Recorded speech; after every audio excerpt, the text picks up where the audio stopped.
What is up, Wichita? We are back with another episode of Coffee Break the Podcast. I am your host, Officer Chad Ditch with the Public Information Unit, and I'm here with my co-host, Officer Trevor Macy. You know, I was watching our podcast last week. In my intro, I actually said, I am Officer Chad Ditch with the Public Information, and then stopped and introduced you. And then you did the same thing, but I think you did it mocking me, and I didn't remember. Catch it. I was like, oh, because sometimes I make sure the intro's good and stuff, and then piece it all together. Not piece it all together, but then put it on YouTube. But yeah, man. I don't watch the podcast. I know you don't. I know. But it's like reading the comments on Facebook. You don't. You got to do that. No, yes. I don't do that. One day we need to read mean tweets. I think that would be funny. I don't think any of the tweets that we get tweeted at us are appropriate for our podcast listeners. We may have to come up with a. So there's a lot of people that just might have to come up with a funny word to replace some bad things, right? So, first off, I'm dressed up nice today. Me too. Well, you're always dressed up nice. Well, thank you. I tend to like to dress down so I could feel, I guess, not comfortable, but just wanted to put a different thing out there. But anyway, there's too much going on today, man. I didn't feel like changing into a shirt and stuff. I know how you feel. I know, man. I know how you feel. But we are recording Monday after the weekend. Is this our first December podcast? It is, bro, because today's December 5th. Yeah. Happy December. Happy December, man. You have a good weekend? I did. I did some, I worked part-time at the mall, and then yesterday I adulted really hard. Yeah. Put up Christmas lights on the house. There you go. Put up a new closet door. Put together my Blackstone. We'll talk about that here in a minute. But let's talk about the elephant in the room, okay? It's not really an elephant reference us, but if there's Christmas lights, right? That's what I'm talking about. Yeah. And then there's some Christmas lights people do. So I want to know, what kind of Christmas light guy are you? Okay. Are you... I don't like colors. What? Do you like just plain white? Yeah, I like the plain white Christmas. Because so the ones bougie. You're bougie. The blue ones, I feel like they hurt my eyes. Okay. At the shade of blue that they are. And then I don't like the multicolored ones because I feel like it's just like, I don't know. Bro, I like and my wife's the same way. I like the big, colorful, multicolored Christmas lights where it looks like a gingerbread house. Yeah. Like, that's what I like. The white, and don't come for me if you didn't like the word bougie, but I see those on nice, expensive homes and everything like that, which look amazing. So, like I said, don't come for me.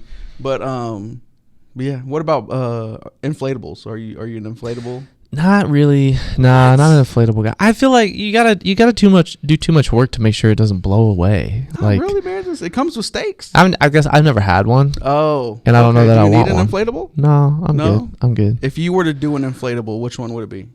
Probably just like a snowman or a Santa Claus. Okay. Yeah. I saw a 9-foot one at Home Depot. See, that's too much. Like, where do you even keep that in the off season? It deflates. Yeah, but what do you mean? Yeah, it but still takes up Trevor. Space. I don't know. I like just the classic soft white Christmas lights. I don't like the icicle ones that dangle. Yeah, that's what I was going to say. I just like the clean. Yeah, I think clean the dangle line. The dangle. I'm trying to think about what it. The dangling. It just like they're janky because they don't, because when they're in the packaging they're all like scrunched up, then you have to stretch them out. Right. You know what the dangle icicle ones remind me of is trying to fold a fitted sheet. Yes. It's just impossible. How do you do that? You can't, bro. You can't. I saw somebody do that on TikTok one time. It was like this hack for folding a fitted sheet, and no matter how many times I try, I can't replicate it. Yeah, it was like they did it. They were like holding it, and then they did like these crazy moves, and then it was folded. Oh. And I tried to do it, and it just didn't happen. That's pretty. So I'm trying to do. I had a person let me know that they don't like how I grab the mic, because they think it's a nervous tick, and they told me to stop.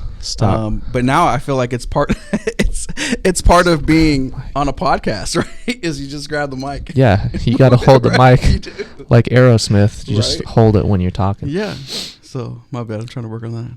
It's okay. I didn't notice, but now I'm gonna start calling you out every time you touch the mic. Every time I touch the mic. Yeah. I'll say stop. Stop it. Stop.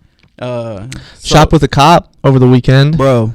That looked like a lot of fun. It was, man. It was. And we had some really, really cute kids there. And it's a humbling experience as an officer when you get to see that, because a lot of kids, they don't want too much, man. Right. They just would like something. And it's funny, though, because, what's one of the popular kids' toys that are out there now? It's for I think they're usually for little girls. But anyway, what I'm saying is, so the officer Barbies? No, it wasn't Barbies. It was some kind of brand or some kind of name for the toy. Bratz. Yeah, let's just say that. Okay. So the officer was like, okay, so do you want this one or this one? Well, box on the left was like really big. Right. But box on the right was that toy that everybody wants. And it was like not even 10% of the size of this thing. And the girl was like, that one. I want the little one because it's this brand and this is what I want. So, but yeah. It was a good time, man. We had lots of WPD brass there. Chief was there. DCs were there. Captains. That's awesome. West CP, South. I mean, it was a real cool time. That's good. Another one this weekend, so I'm going to be there for that. Take some pictures. Yeah. Post some stuff. So that'll be cool. So it's one thing so the officers when they got there, it's always good when you strategically park your car, right? Yeah. Especially for a photo, if you're going to take a photo and stuff.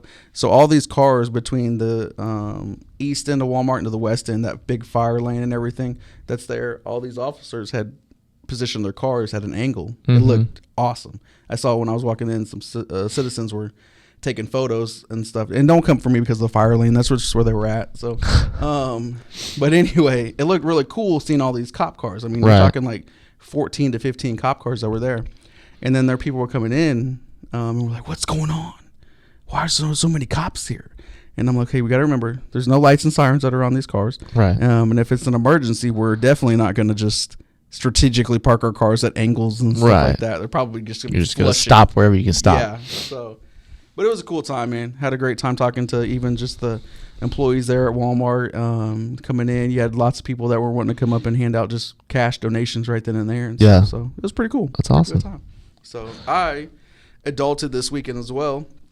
I found this cool invention. Whoever invented this, male or female, you deserve every day to come home to your favorite meal, your favorite drink, and free massages for life. Because I found that good, bro. It's called like the non-ladder Christmas light thing. It's this big long stick, and then you connect the white plastic piece to the top of the stick.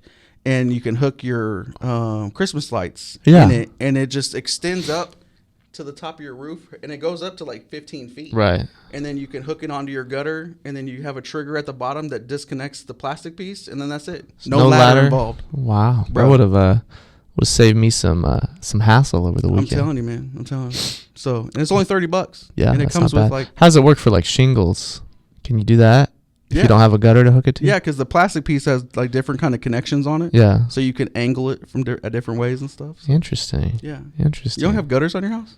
Well, I do on some parts of it, but not on like the peak. There's no gutters there. Well, usually also underneath there, you might have the wood that's underneath of it, obviously, where can you like connect it like this? Like a fascia board? Yeah. Or something? Yeah. Yeah.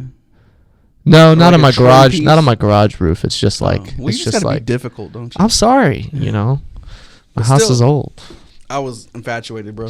37 years on this earth, and it's the first time. If this was just invented, okay, but if this thing's been around for it's probably been around a minute. I'm like, because people have been putting up Christmas lights for years. Yeah, comment if you've seen this thing within the last couple years, or it's longer than 3 years old. Let me know, because I'm questioning my life decisions. Speaking of things that have been around a really long time, we've got a couple guests today. One has been on the department a really long time, and the other is involved in an organization that has been involved with our department for a really long time. That's a mouthful. It is. We have Jacob LaMunyon with the Law Enforcement Torch Run, and Officer Bachman, Bob WPD. Bachman. Bob Bachman, Dirty the OG Harry, himself, in the building to talk about the Law Enforcement Torch Run. Yep. So I think they're here. Yes. We can go ahead and you want to get a refill? Yes, please. And get them on. All right.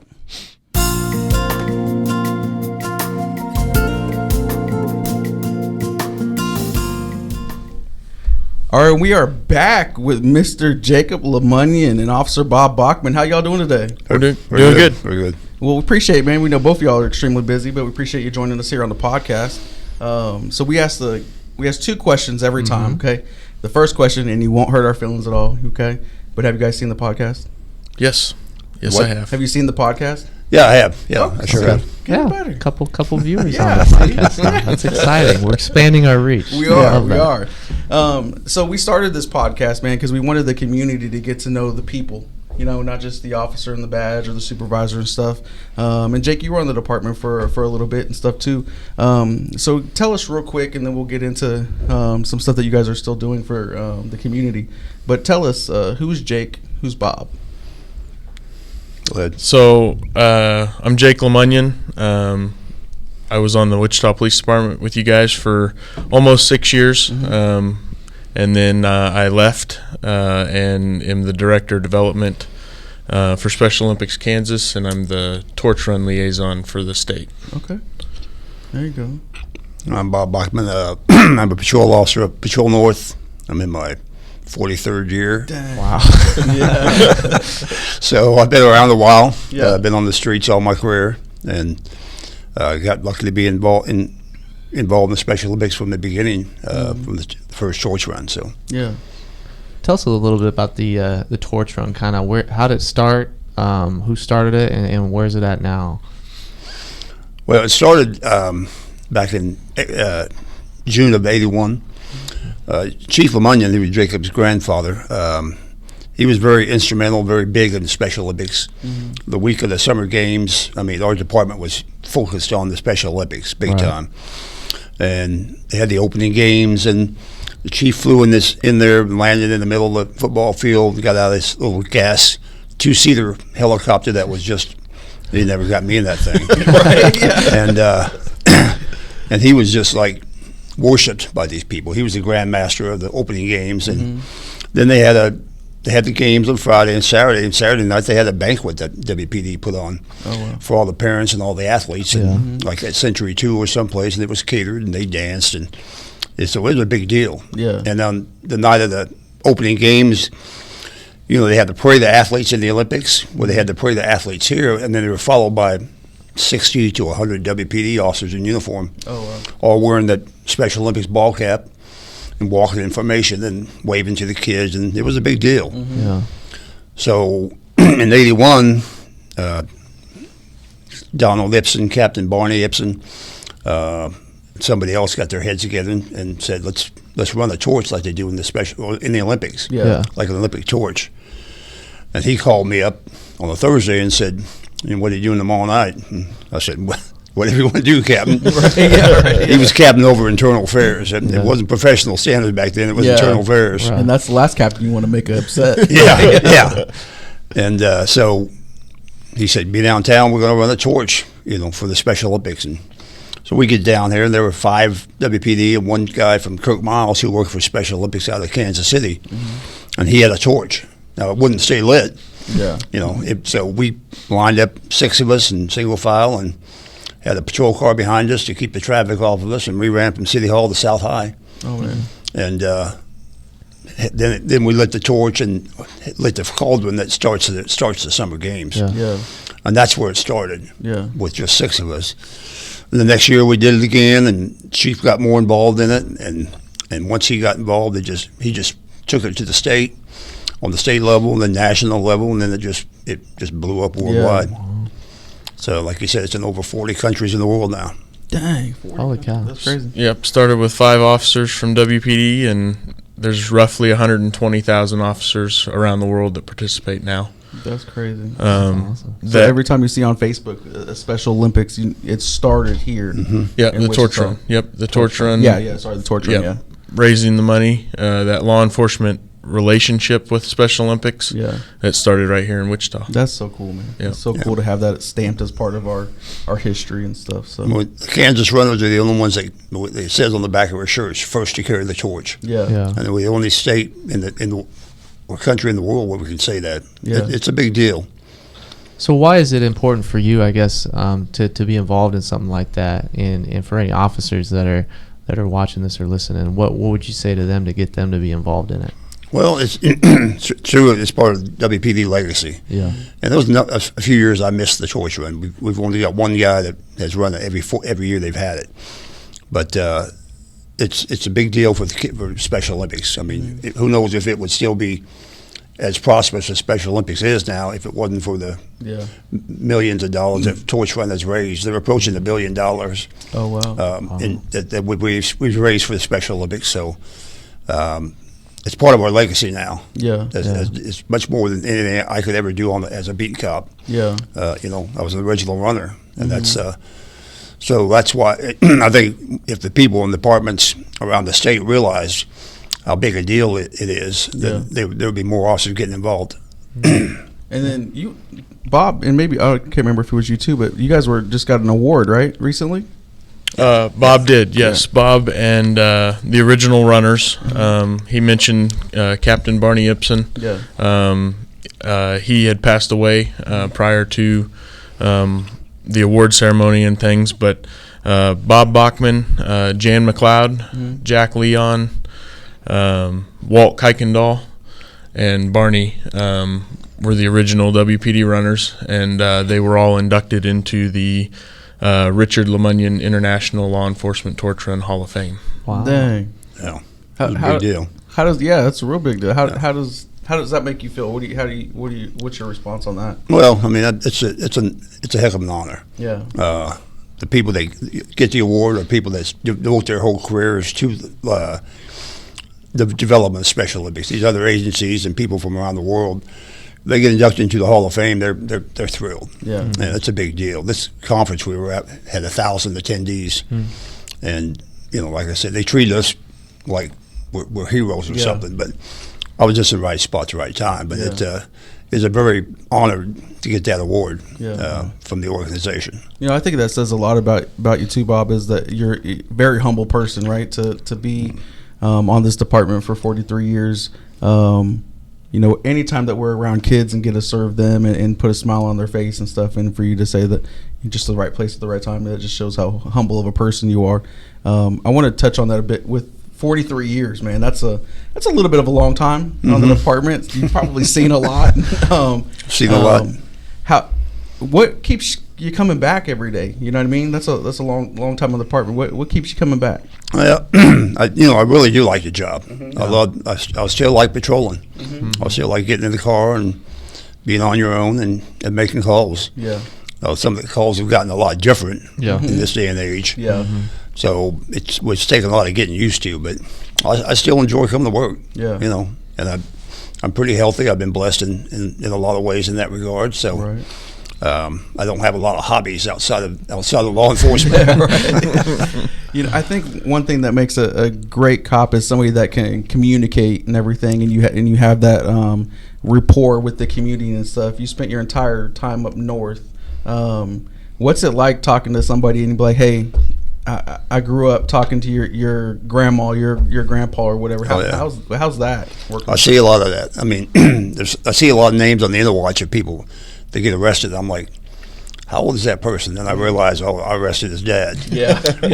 And I see a lot of that. And there's a lot of the older people that live up in the area where I work. They know me. They see me rolling down the road, and they always ask me, when are you going to retire? That's the number one question. But I get along up there pretty well with most of the people. And I've been up there, like I said, I started actually in '82. I moved from Baker 2, which was downtown area here. Oh, okay. Basically 21B. I moved after about a year and a half. I moved from there up to Patrol North, up to Baker 1, Patrol North, and it was the place to be back in those days. That was a wild place. Yeah. That's where his grandpa spent all his time in patrol, and it was a crazy part of town back in the day. Right. I just calmed down 1,000%. Oh yeah. But I just enjoy the job. Yeah, that's awesome. You know how you get like when you're interacting with people in uniform and stuff, and you're questioning people or what? You get a lot of people that like name drop other officers. I feel like he is by and large the number one person. I've had people name drop. They're like, you know Bachman, and they always throw out your nickname too. Yeah, Dirty Harry. Yeah, right. Yeah. Everybody's like, we know who you're talking about. Some of them don't know the Bachman part. They just know Dirty Harry. Everybody, Dirty Harry. I'm like, they think my name's Harry Bachman. Right. Yeah. Right. How'd you get your nickname? It's a long story. You don't want to go. 9th of Washington, 9th, they call it 9th in the tracks. It's a ghost town now. And most officers know where it is, but there's nothing there really, except the old buildings that used to be there back in the 80s. But it was a crazy area of town. Yeah. And we lost an officer there in November of '80. Paul Groffalo murdered there on the corner of 9th and Washington. And so ever since then, we put a lot of emphasis on that area back in those days, and zero tolerance. And so that was my beat.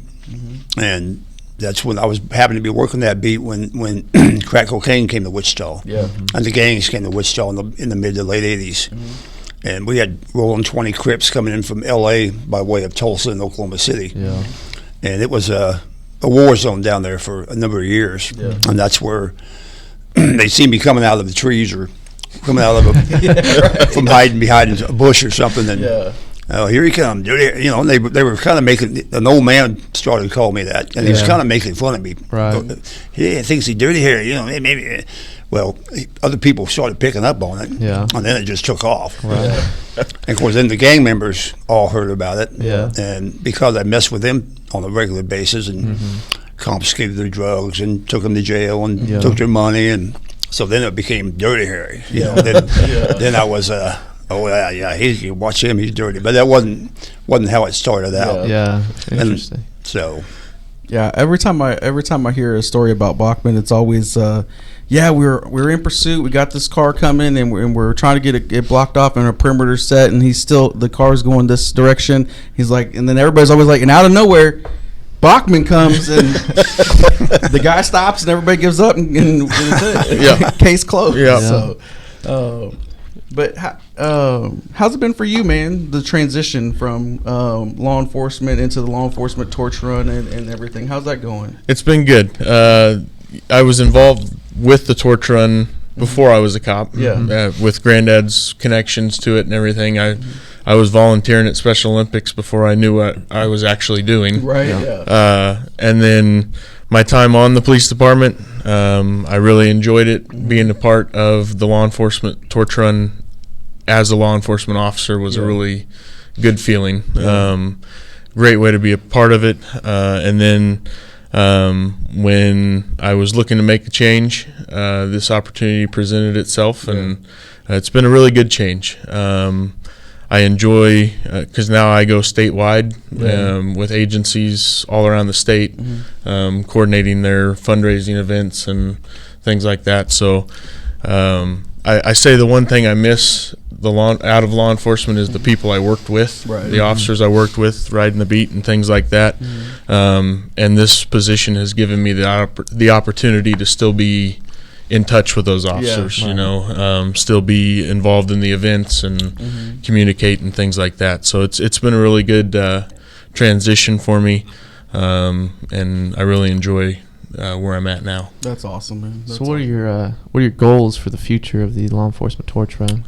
Trying to continue to grow where Kansas is at. Like Bob mentioned earlier, Kansas, Wichita, Kansas, is the only agency, only state that can claim they were the first to carry the torch. I know Kansas isn't the biggest state out there. We don't have the most law enforcement officers as some other states, but I feel that we can continue to grow Kansas participation-wise, fundraising-wise, awareness-wise, because a lot of it is to raise money, but it's just as important to raise the awareness for the athletes. The officers going out, you know, people laugh because we jump in cold lakes in the middle of January and February, but it catches people's attention, and they, like I said, whether they donate or that's just a way of gaining that awareness is something that's really important. So I'd like to see Kansas participation and things like that continue to grow. Some goals. I think Kansas, even in the COVID year, hit 500,000 raised. So I'd like to continue to grow that, and hopefully we can eventually get up to the 750 range. Maybe go for $1 million. Let's go for it. You know, why not? Just a couple years down the road. You know, and one thing.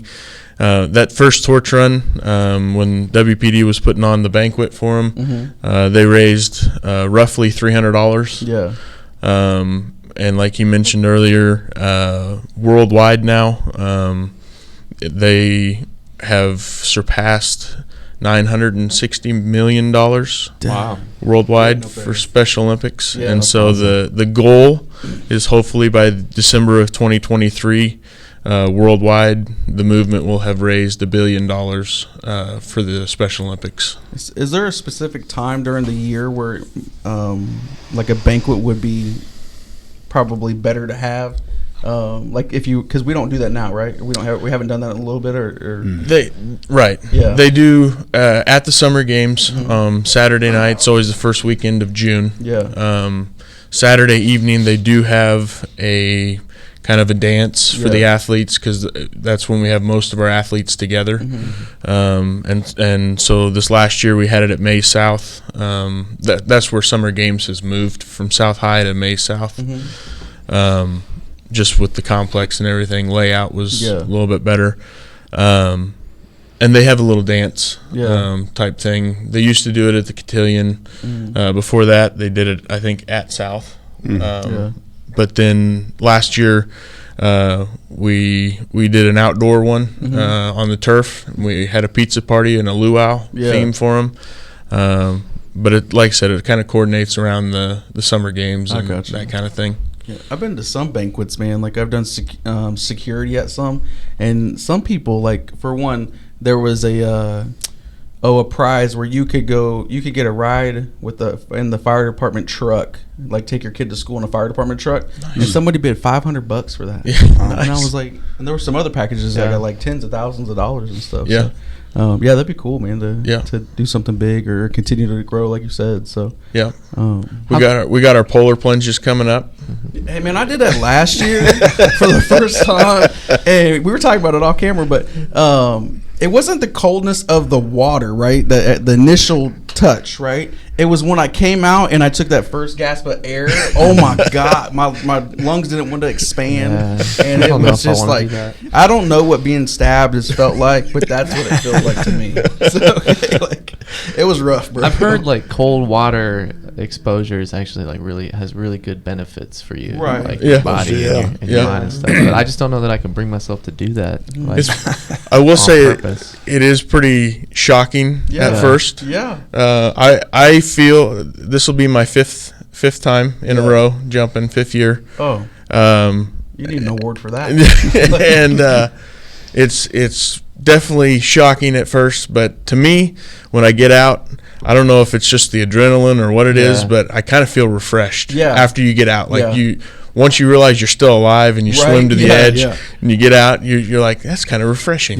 So I don't know if that's something to do with the I guess that's wellness. A point, because I did feel better and I felt like I warmed up pretty quickly. I mean, when you go from like 10 to 40, you did warm up pretty quickly. But it was rough. But I'll have to try it. It was a good time, and it was obviously for an amazing cause and stuff. So, so if you guys don't know, transitioning a bit, today is International Ninja Day. Okay, so it goes to the game that we play on this show called One Has to Go. All right, so we have 4 ninja movies from the 90s. You got One Has to Go Forever. You got the Teenage Mutant Ninja Turtles, the old school ones, right? Not the new stuff. 3 Ninjas, Beverly Hills Ninja, and Surf Ninja. Bob, if you got to remove one of those forever, what one would you remove? Get rid of it? Yeah. Probably the top right one. 3 Ninjas? I've never seen it. You never seen it? I've never seen any of those shows. Rocky, Colt, and Tum Tum. That's like the best movie from the 90s. I'd probably have to go with the 3 Ninjas as well. Oh my gosh. My main reason there is I like the Teenage Mutant Ninja Turtles growing up, so I can't really get rid of that one. Classic. And Chris Farley's in one of. I can't get rid of Chris Farley. Beverly Hills Ninja. So I mean, Farley. I gotta get rid of 3 Ninjas. See, I'm getting rid of Surf Ninja. No, man, no. I was torn between 3 Ninjas and Surf Ninjas, but watching the trailer for Surf Ninjas this morning, like, brought back a whole bunch of childhood memories. Right. So I can't get rid of that. Oh, man. No, see, I would get 3 Ninjas and Teenage Mutant Ninja Turtles would be nothing. I'm never getting rid of it. So Rocky, Colt, and Tum Tum. There was 3 of those movies right there. And that is my summer childhood weekends, like, all that. Yeah. Did you see Surf Ninjas, though? I did not. Ninjas who surf, Chad. I know. It's like a whole nother level. Righteous, bro. But so yeah, man. But we appreciate you guys being on the show. We know you're super busy. Thank you for all that you guys do, not only for the department, but for the community and the whole state of Kansas and stuff. So thank you guys. Yeah, thanks for having us. It's been fun. Bringing some awareness to it. Yeah, not Absolutely. A problem at all. We're going to get a quick refill, and then we'll be right back.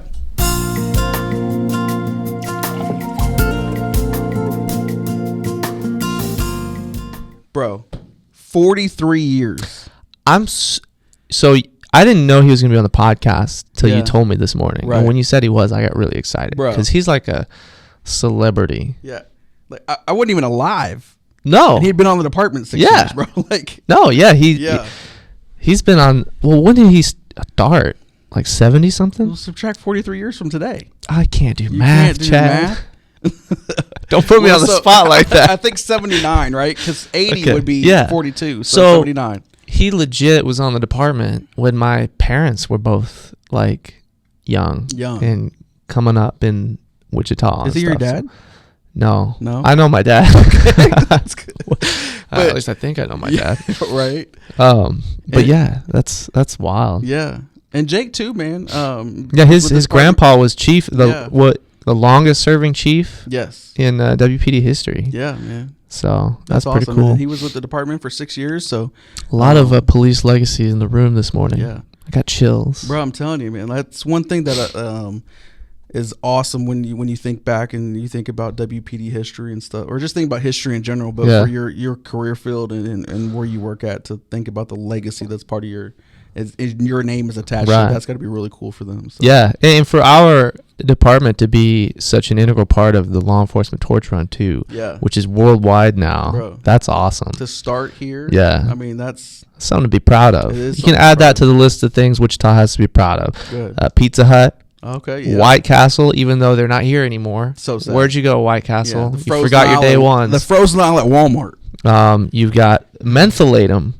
Okay. Was started here in Wichita. Yeah, tell that for the viewers that don't know what that is. Mentholatum, it's in the little green container. Is that what's in the like cigarette? Vicks Vapor Rub. Oh, okay. But Mentholatum was the OG of that. Oh. You rub it on your chest, you rub it on your nose when you got a cold. Started here in Wichita. You know, you put it on your feet, and then you put onions in your socks. Onions in your socks. Yeah. I did that for my kids the first time, like just a couple months back when they were sick. Takes out the toxins. Yeah. Somebody told me too that if you light a candle while you're cutting onions, it makes it so your eyes don't water. I never heard that. Not true. Yeah. I tried that the other day. You know what makes your eyes water? Excuse me, in the onion? It's a chemical reaction. But you know, when you cut the onion, you know how to keep it. Okay, so I don't know what wet it's called. Paper towel. Yeah, right. I don't know what it's called, but that piece at the onion, that's like, I don't know, not feathery or whatever, but it's got a bunch of strings on the bottom. On the bottom, the root. The root. Yeah. If you don't cut that, you will never cry when your eyes won't water. If you don't cut it. False. Facts. Okay, I've been doing I'm gonna try that I saw later. it on TikTok, and then I've been doing it since then, and I don't cry. I saw something on TikTok that the only reason the onions make you cry is because when you cut them, these chemicals react together that are in the onion, and it's still alive, and it's like a cry for help, and the onion's basically like pleading for its life. Really? So we're torturing onions. I mean, I don't know if that's true or not, but made you think about it. A little off topic, but still talking about onions. Where do you keep your onions in your house? I've just got like a little container on the counter where I keep like garlic and onions and stuff. You keep them out. Yeah. You don't put them in the fridge and stuff like that? Nah, I don't think they need to be refrigerated. Just curious. Do you put yours in the fridge? Only after I cut them.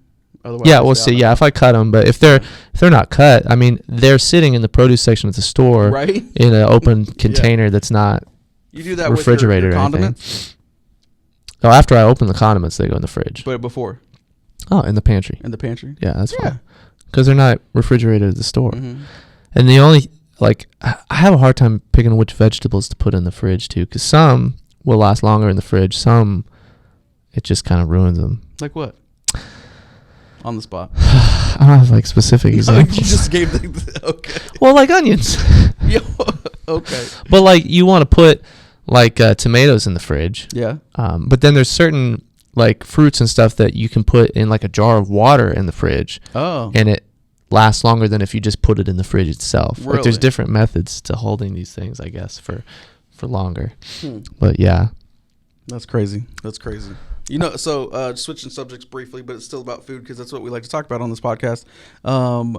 I've been buying. I love chicken wings, and I love chicken wings during like football and stuff. Even though my Chiefs lost yesterday, I've been getting the chicken wings that are like the whole wing. Yeah. Right, and then I chop them up to the drum and the leg. Right. Bro, phenomenal.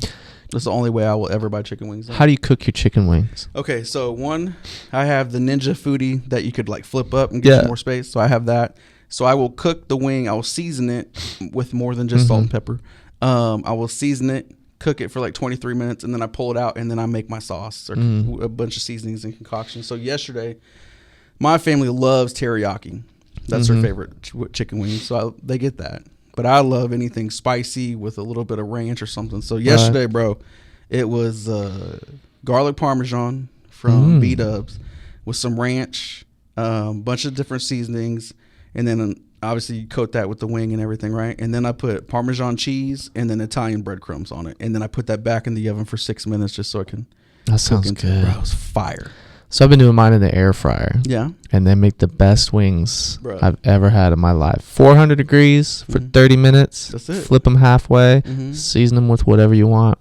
Best chicken wings in the world. You know the trick to the chicken wing also to give it that extra little crisp besides cooking it for longer? You got to pat it dry with a paper towel before you put it in the air fryer. That's true. Then I think if it's... Spray it with some oil too. Baking soda, baking powder. There's one difference. Baking powder.